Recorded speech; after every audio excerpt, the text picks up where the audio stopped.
Comics Are Dope, the podcast, is brought to you by Fight or Flight Comics, and they are just days away from announcing their grand opening for their brand new location.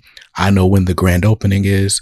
I know where the brand new location is, but I'm not allowed to say anything. So stay tuned to the channel and follow them on Instagram, instagram.com/fightorflightcomics, so that you can be the first to know where the new premier destination for comics in Raleigh, North Carolina is going to be.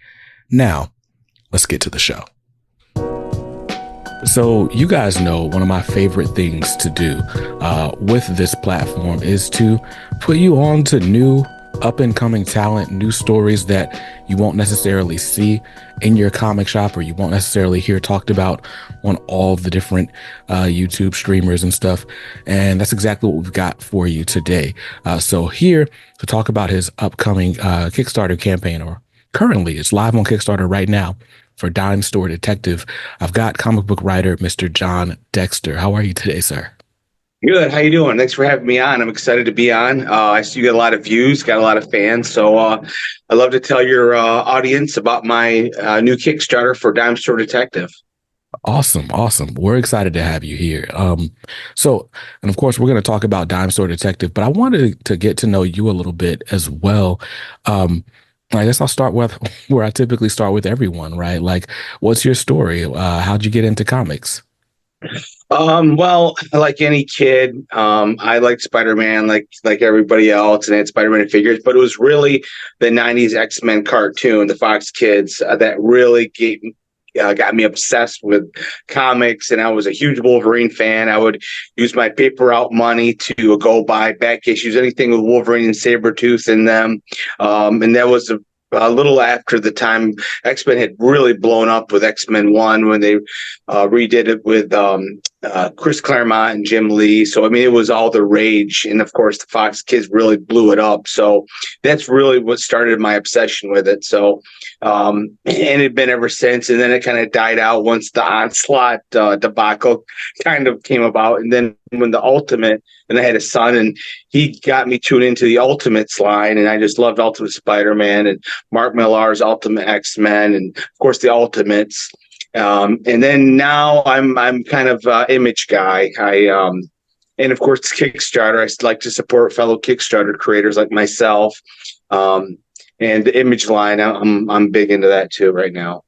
Got you. So what made you decide, like, okay, you go from a kid loving X-Men and kind of rediscovering comics with your son, but what made you decide, like, I want to try a crack at this. I want to try my hand at writing some of this stuff too? Yeah, so I grew up wanting to be a screenwriter. When I was a kid, my room was a production studio, so it was just ingrained in me. I don't know where I got it. So I've always been a writer. And back in about in 2009, I had wrote Space Cruise and produced that as a comic book. Didn't have the money to finish it. And then fast forward, I dropped it. Then fast forward in 2021, I had the idea for Alpha Dogs. And I just thought that really lent itself to a comic book. So Alpha Dogs is kind of like X-Men but dogs. And it might sound hokey, but it's actually a very centered, a very realistic story. So Alpha Dogs was inspired by my dog. We had this pit bull mix, and we had lived in Missouri at the time, and they had outlawed pit bulls. So we, of course, were going to get rid of our dogs. So that inspired me to create this story about this dog that's feared by the public because of his breed and size, but he actually has a huge heart. Now, in my story, Alpha Dogs, the main character, Buck, has the ability to heal from any wound. He's smart enough to understand human speech, and he has a heightened strength. Him and his owner are on the run for mercenaries that are trying to kidnap him to possess his powers. And that came out on Kickstarter in 2021. And now we're up to issue 5 will be coming out hopefully in October. They started working on it. It's kind of grown and grown, and then came Dime Store Detective, a real passion project of mine. I love noir. I love supernatural stories. I love, the hard-boiled stories. So that was the genesis of Dime Store Detective, which is currently on Kickstarter, and we're on issue 4 right now. Nice. So, I got a chance to check out Space Cruising. I think you sent it an email when we first booked this.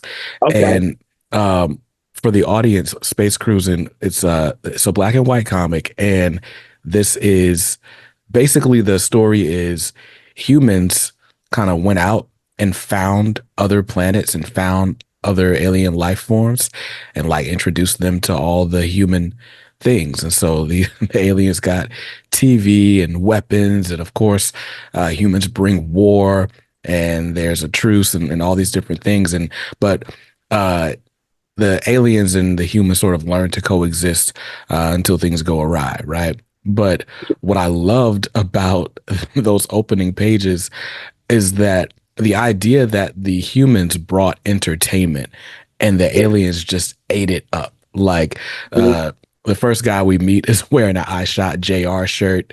It's got like a Dukes of Hazzard poster on his wall, and it's just they loved the entertainment medium. Um, where did the idea for that come from? Oh boy. So Space Cruise, which the Kickstarter ended a couple of months ago, and you can get that. You can get all my comics on the Dime Store Detective campaign. Yeah, as either an add-on or as a package. But yeah, so Space Cruising came about. Oh my gosh, I was a kid when I created Space Cruise. I basically took three very different toys. It was a ninja figure, a duck guy, anamorphic duck guy, and a GoBot, and I put them together and had them go on space adventures. Basically, with Space Cruise, and I wanted to tell a story not about the Galactic Empire, the rebellion, this huge, fight, or Star Trek discovering new worlds. Basically, three friends just out there trying to make a buck, get into these adventures, and then end up kind of bumbling and fumbling into saving the galaxy with each of their adventures. So Space Cruising has had a lot of good reviews. Like I said, I'm shipping it as we speak, really. About half of them shipped. So hopefully next year I'll be able to put the second one out there. But yeah, it's been just a fun. It's if you love just fun comics, no politics, just no grandstanding, just a story that's just a lot of fun, a lot of adventure, a lot of action, then people should definitely check out this Space Cruising too. Absolutely. Now, so you talked about like loving sort of hard-boiled stories, like you're doing with Dime Store Detective. And it definitely opens up that way. Like we open up and it's a murder investigation, like right off the rip.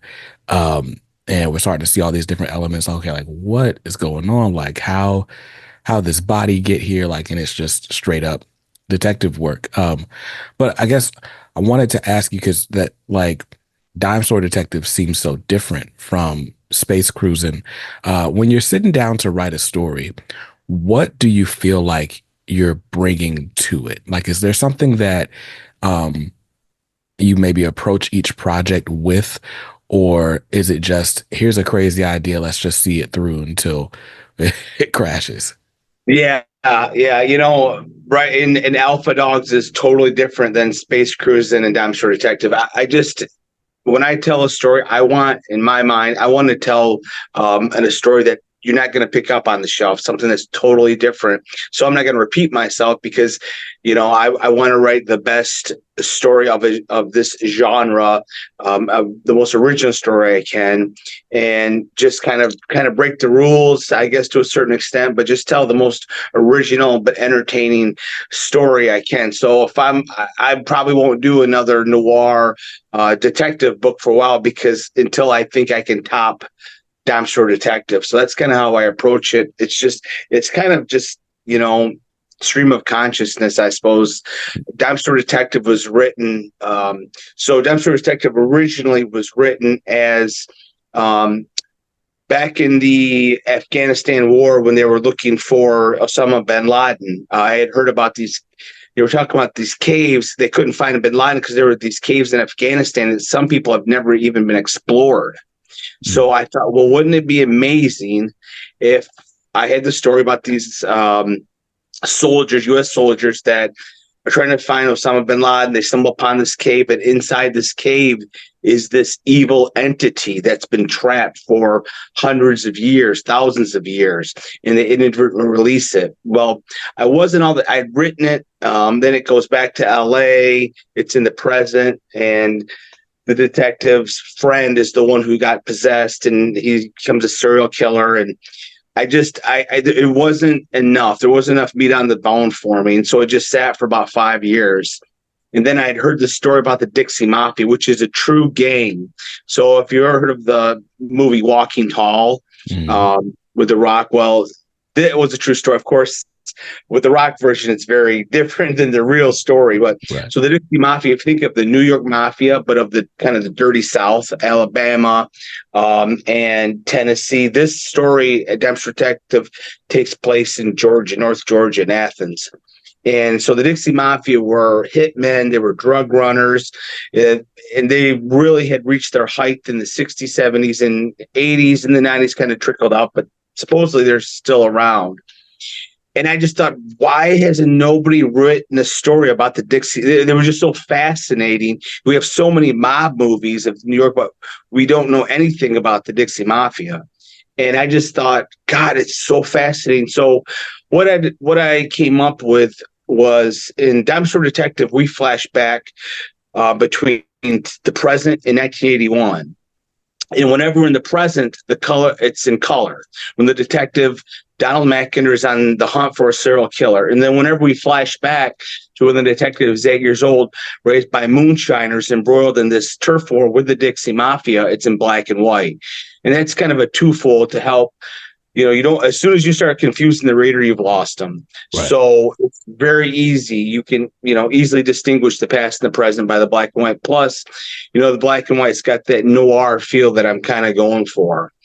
Well, in the story of Dexter Detective, back in 81, the detective's father and uncle have to find a new place to hide their still. They've been attacked by this gang. The Dixie Mafia is trying to run this family out of business, out of moonshinings. They're 4 generations of moonshining in North Georgia, very proud people. They're not going to just, go away. They're going to fight. And when the detective's uncle and father go looking in the Appalachian Mountains for a new place to hide their still, they stumble upon this hidden cave. And in this cave is this antechamber where the Cherokee have made these hieroglyphic warnings. Well, they're guys in their 20s. They ain't going to listen. They keep going, and they go into this antechamber, and it inadvertently release this malevolent being that's been trapped by the Cherokees for hundreds of years.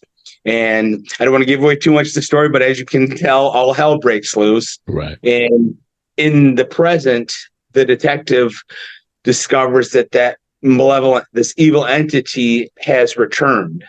So we've got a lot of mystery here. We've got a lot of, if you like the hard-boiled stories, if you like noir, then you'd really love Dexter Detective. Every campaign gains more and more backers. At this present structure, we're getting close to getting funded. We still have a little ways to go, but we're tracking better. Every campaign tracks better than the last campaign, so that's always positive, especially how Kickstarter's kind of been inundated with so many projects. The fact that my projects, even though I'm still not known very well, that every project gains more and more backers is a testament that the stories are working. Yeah, for sure. So Dime Store Detective, this campaign is actually for issue 4. Of course, you can get 1, 2, 3, and 4 in all of your comics on this campaign as rewards or even as add-ons. But I guess my question, right, with indie creators, we're typically looking at things one issue at a time. Like, if this goes well, we'll do this. We'll pick it up again in a few months and keep it rolling. But with Dime Store Detective, like, how long do you see your story going on? Is it something you feel like you've got plans for, like, years down the road, or do you see like a definitive endpoint for it? Yeah, so this is 8 issues in all. So issue 4 is the halfway point. I've got every story. I love to leave on I love the cliffhanger. So every story's got a really great cliffhanger. Issue 1, it seems that it's a detective story. Then at the end, there's a supernatural element to it.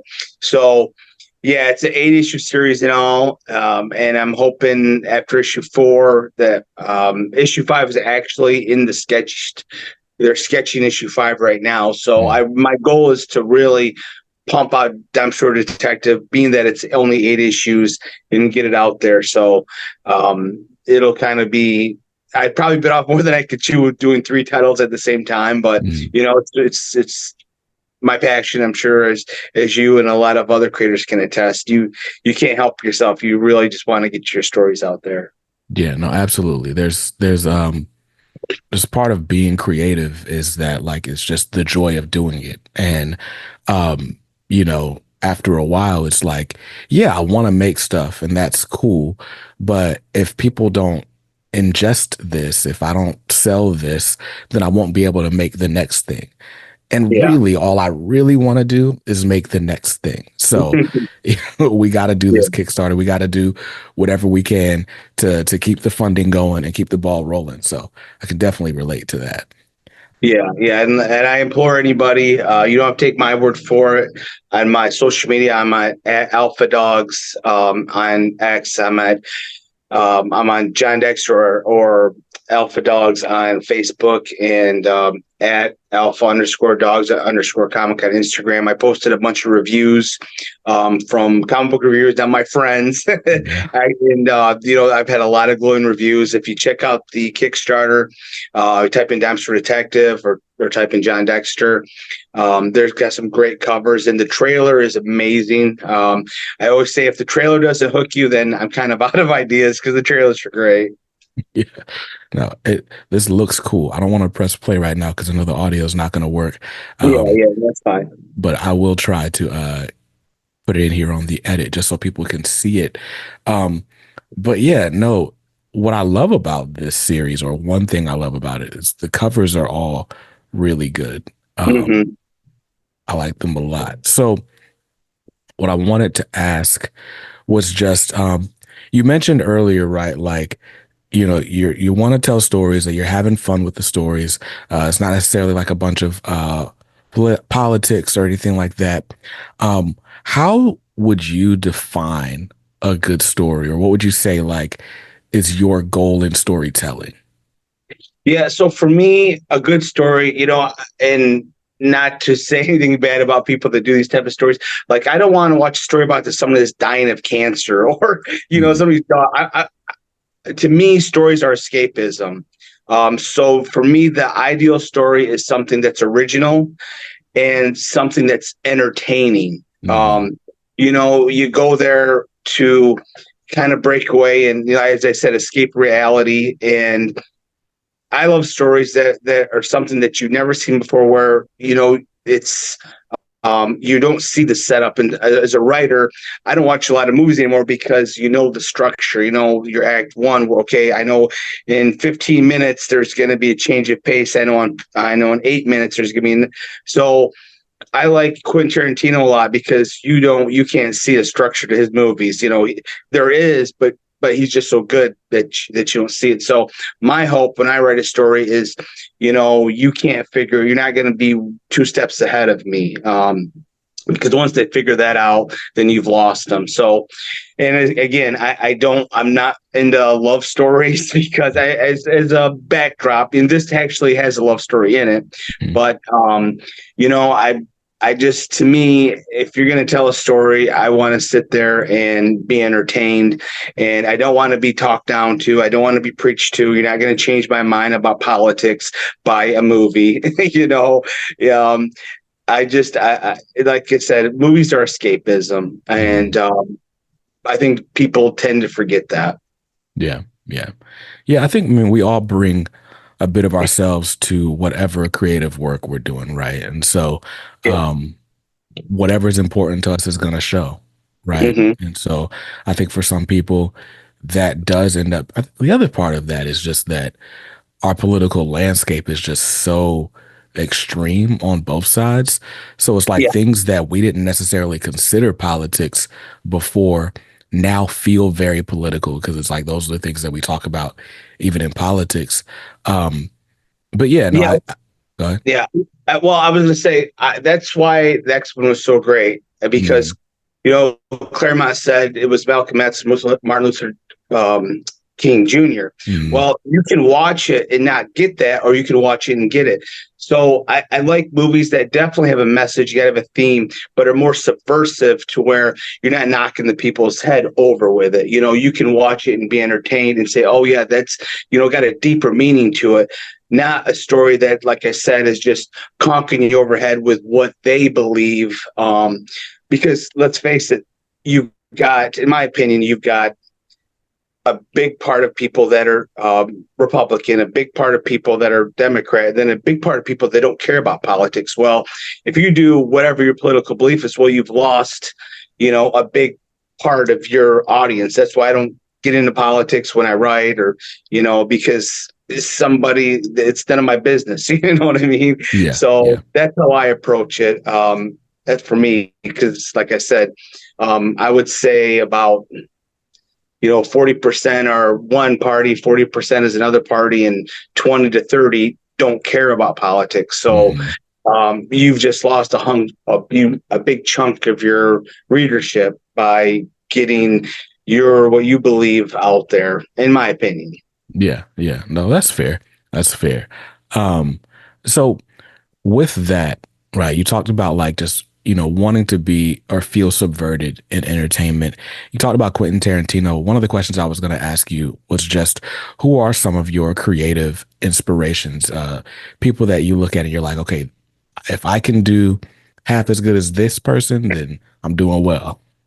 Yeah, well, right now I would say the best writers currently going for me is Brian K. Vaughan and Ed Brubaker. Now, I'm going to tell you right now, if you like Ed Brubaker, you're going to love Dime Store Detective. Hmm It's that same hard-boiled noir.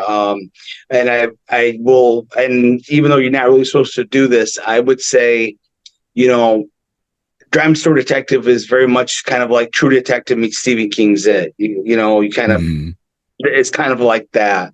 But yeah, so Ed Brubaker's, I love his work, and Brian K. Vaughan. I just recently finished the whole omnibus of Saga, and again, hmm once again, he just knocked it out of the park. And it's cool because he came out with a new issue of Saga that I didn't even know about until I hmm was at my LCS a couple weeks ago. So those two are my big. I mean, if I could even come close to them, that would be incredible.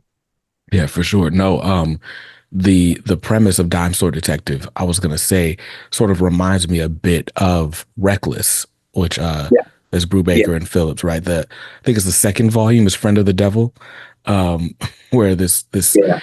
Ethan is investigating the death of this Hollywood actress who Hmm. apparently was sacrificed as part of a satanic cult.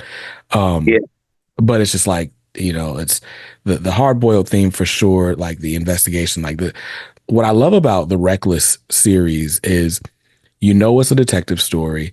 You Hmm. know that we're gonna find the killer by the end of the book. But like every time you think you know who the killer is or you know where the story is going, it goes somewhere else. Like the way I describe it is like I don't know. It's like a sophisticated version of like watching something like Matlock or like Dragnet or something like that. Like So that brutal. Yeah. yeah, like the Saturday morning stuff that you'd watch like with your auntie or your grandma. It's Hmm. like they you've got your hero, you got your detective guy that's gonna captivate you for an hour. But like with something like Matlock, it's like you know who the killer is from the opening frames, Yeah. right? But with this, it's like you don't know. You know we're gonna find out, and now you're just enjoying the ride, so it's fun. Yeah, yeah, yeah. I love Reckless. I keep starting Criminal, and I somehow always get sidetracked. And they're making that into a TV series now, which is really exciting. So I've Mhm. got to get caught up on my Criminals. But yeah, I've read all of Reckless. I think there's 5 volumes if I remember correctly, and Mhm. supposedly there's more coming. But yeah, it was really sad how it ended, though. I don't want to give away spoilers, but Yeah. yeah, it was definitely bittersweet. So Yeah. terrific series. For sure. And a Well, lot of people that have never read one of his that's actually my favorite, that wasn't out that long ago. And like, again, not to repeat myself, if you like this graphic novel, you love Dexter Detective. Um, and now I'm blanking on this. It's a, oh my goodness, what, no, not noir. It's, it takes place in 1940s Hollywood during the Blacklist. It's about Hollywood writer. These two Hollywood writers. There's a murder of this girl who's going to be a big Hollywood actress. Is this Night Fever? Is it? The Is it one that just I think it's Oh, Fatal. Fatal. Fatal. Yeah, that's awesome. Yeah, if you like Fatal, you would definitely love Dime Store Detective. But that is actually my favorite Brubaker. That was a great, unexpected original comic, graphic novel. Nice, nice. I have to check that one out. I Yeah, bought a bunch of Brubaker stuff in a Humble bundle a while back. nice. Um, but at the time I didn't have a way to like read it anywhere except my computer and like Yeah, I sit at my desk long enough. So, but yeah. I I like both found of a those comics. there's an app where it's like if you have like a digital comic file, you can actually load it onto your iPad. So I need to Oh, do nice. that so I can read more of those things. So I've got Criminal, I've got all the Reckless books, and that's about it on my Brubaker collection. But there's so Now, much what did you more like out better? there.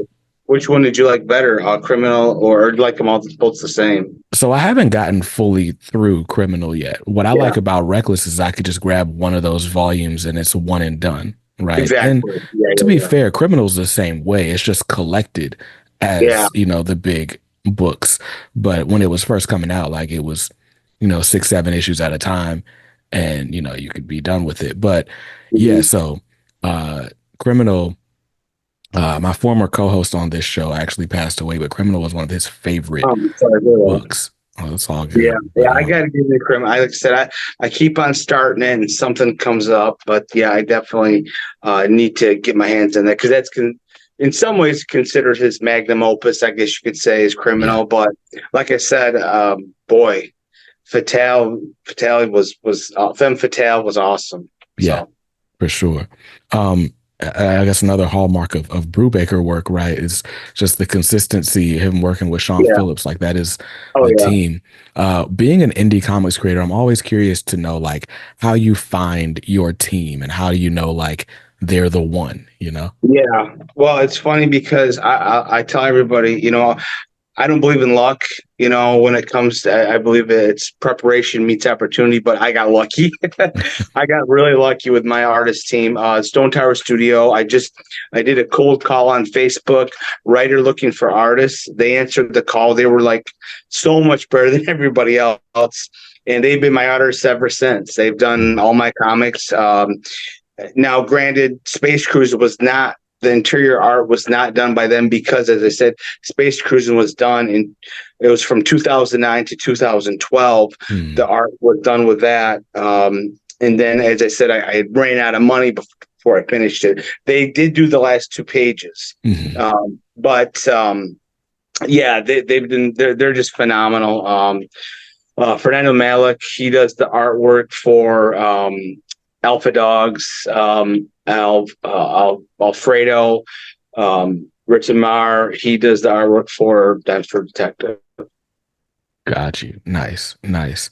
Um, and what I like, I'm looking through issue 1 of Dime Store Detective now, Yeah. and what I like about this, and I don't want to like share because I don't want to spoil it for people, but I really like the colors, right? But I also like that it's almost like I guess mixed media, right? Like those flashback pages, right, that are in black and white. Like it's, there there was an old show that my mom used to watch on Lifetime, and it was like it was called Any Day Now, and it was like this black lady and this white lady grew up like in the segregated South, but like remained best friends like through adulthood. And so, but the way the story is told on the show, it's like you get them as adults in present day, and that's in color, but then they'll flash back to their childhood, and their childhood flashbacks are in black and white. Oh, Anyway, that's cool. That's cool. I never heard of that show, but that sounds really cool. I should check that out. I probably wouldn't have heard of it if my mom didn't watch Lifetime. Yeah, that must have been those that's been lost through time because I've never heard of that show. And I used to watch Nick at Night when I was a Oh kid. yeah. So I'm surprised I never heard of that. But yeah, and the cool thing about Amsterdam Detectives is I did something that I like I said, I tried to make a very original stories and Dexter Detective has a prologue, Mhm. and I don't know of any comic off the top of my head that has a prologue. And I think I did a good job with it. My wife helped me edit it because I just kind of did it was very long, but yeah, I think it's great. A prologue should be. I think the hallmarks of a great prologue is foreshadowing, and just really kind of giving some people some exposition, but not them knowing that they're getting exposition, because you don't want to drag the story down. So, and then when we turn to the next page, one side's in black and white at the Mhm. same location, and one side's in color at the same location, because I wanted to show, so we have one side, these guys are uh, drag racing in 1981, and the next side they're mud bogging, because I wanted to show that the more things change, yet they still stay the same. And Right. in the last panel, we have the body being buried, and then the next frame is the woman hanging in the tree, the Right. third victim of the serial killer. So I thought it was kind of cool. I thought it was unique, and hopefully people will enjoy it. Yeah, no, for sure. I really do like the way you illustrate the passage of time. And no, you're right. So this prologue he's talking about is it's a letter from a father to a son. Um, and it's just basically giving the son his marching orders, like, hey, we're gonna do what's right. We're gonna stop people that are doing what's wrong. Um, but the way that letter is put, it's like, okay, what's about to happen? Like what what Yeah, yeah. Really, the heart of Dime Store Detective is the relationship between this father and his son. So this father has been accused of all these murders. He's been vilified by the county. They're moonshiners, so they're looked on as bad people. But the son never gives up faith in his father. Even from we see his relationship when he's 8 years old with his dad, going out running the cops as they're moonshining, and then in the present, with him being a detective, the son never gives up that faith in his father. And even though he's been vilified by the town, he still knows in his heart his dad is a great guy. So I think people will really enjoy that heart of the story. Mm, for sure. So Dime Store Detective, like I said, we're on issue 4. Um, what can you tell us about I mean, we don't want to spoil the other 3 issues, but what can you tell us about issue 4 that might get people to want to catch up and get on board for this one? Yeah, yeah. Well, like I said, if you haven't read the other ones, I would. You can get the digital version of all 4 for only $19. 2 of the issues are 26 pages, so you get a lot of bang for your buck. I think you can get all 4 issues for something like 30, like $40, something like that. But yeah, so in Dime Store Detective issue 4, the Gangland War really takes off, and the events of issue 3 kind of spill over with the Dixie Mafia taking revenge on the 2 brothers. Mhm. In issue 4, and you can see in the preview pages, they try to run Detective Mackinder's dad off the road. This is back in 1981 when Mackinder's only 8 years old, and the father doesn't take too kindly to them trying to run him off the road with the son in the car. And then we go to the present, when the detective is he knows there's a connection here between these murders of the serial killer and his family's murders of when they fought the Dixie Mafia, because the serial killer left his latest victim's body displayed over the burial grounds. The detective's father and uncle buried multiple bodies 40 years ago. Plus, the victim has a bottle of moonshine that the Mackinder brothers used to make back in 81 shoved down her throat. Mhm. So this murderer serial killer wants to make it very clear that he is trying to get Detective Mackinder's attention in the present time. Mhm. And we know, because of the end of issue 1, that this malevolent entity, this evil entity, may or may not have returned, because there is definitely some possessions going on. And, we've got in issues later on issues, we've got kind of this Epstein island cult vibe going on. So it's, like I said, it's a lot of fun. Um, it's, if you like mystery, if you like thrillers, if you love the supernatural, if you like hard boiled stories, you're going to really love Dime Store Detective. Nice, nice. So, Dime Store Detective issues 1, 2, 3, and 4 are all available on Kickstarter right now. Like he said, if you wanted to grab just the digital versions to catch up, that'll cost you about $20. If you wanted to grab them physically, $45 will get you all 4 issues of Dime Store Detective sent to your door. Now, if you wanted to grab all of the comics that John has made. So get the mega bundle with Dime Store Detective 1 through 4. You can get Alpha Dogs and Space Cruise. You can get all of these issues for just $90. So I think that's a pretty good deal. Yeah, that's the trade. That's the trade of Alpha Dog. Alpha. So that's issues 1 through 4, plus the bonus story that you can only get in the graphic novel. So it's a lot. It's like 114 pages for the graphic novel.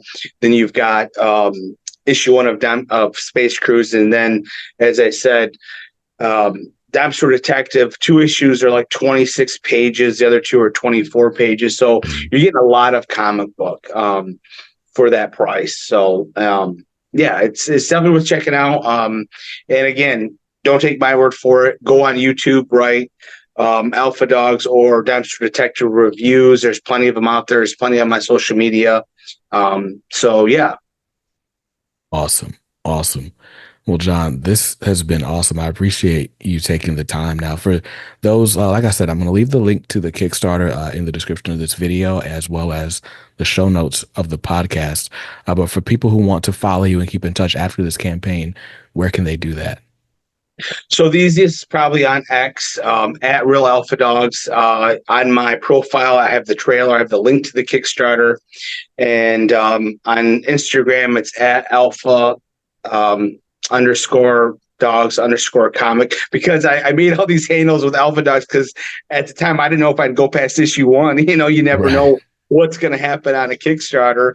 And so everything's been Alpha Dogs. Little did I know this will be my 10th campaign. And there's actually some big news coming up. I can't really talk about it yet, but I'm hoping this week there'll be an announcement, or next week, which should really, hopefully, really boost my career. But we'll see. And but yeah, those are the easiest way. I'm on Facebook, but it's Facebook. They always bury me. Yeah. Probably it's you can't ever find me on Facebook. Alpha Dogs is on Facebook too, but good luck trying to find me. So that's why I said X and Insta are the easiest ways to find me. And of course, on Kickstarter, type in John Dexter or type in Dime Store Detective, and you'll go right to my campaigns. Awesome. Awesome. Well, John, again, thank you so much for your time. I'll make sure I'll leave links to both the Kickstarter and your social platforms in the comments or the show notes down below. And yeah, good luck on this campaign. It's already like pretty close to funded. By the time you guys see this, maybe we're at 100% already. But I have no doubt that we're going to reach this $2,500 goal to get the 4th issue of Dime Store Detective in your hands. But you got to make that happen. So go ahead to Kickstarter now. And you can, as a matter of fact, let's go ahead. Let's just call it. We'll go to comicsaredope.com/detective. And that link will take you straight to John's Kickstarter for Dime Store Detective issues 1 through 4. So you can go ahead and back that campaign and get the book in your hands. And like I said, you can follow John on social media for more. But John, thank you so much for your time. I really appreciate it. Hey, thanks for having me on. It was a pleasure to meet you. And we'll have to do it again sometime. I got Alpha Dogs coming out at the end of the year. So, yeah, I appreciate you having me on. Thank you. Oh, no problem. Yeah, we'll definitely have to come. We'll do this again for Alpha Dogs for sure. Well, guys, I don't know what you're doing after listening to this interview. Hopefully, you're going out and backing Dime Store Detective. But then after that, stay safe, stay awesome, and read something dope today. Peace.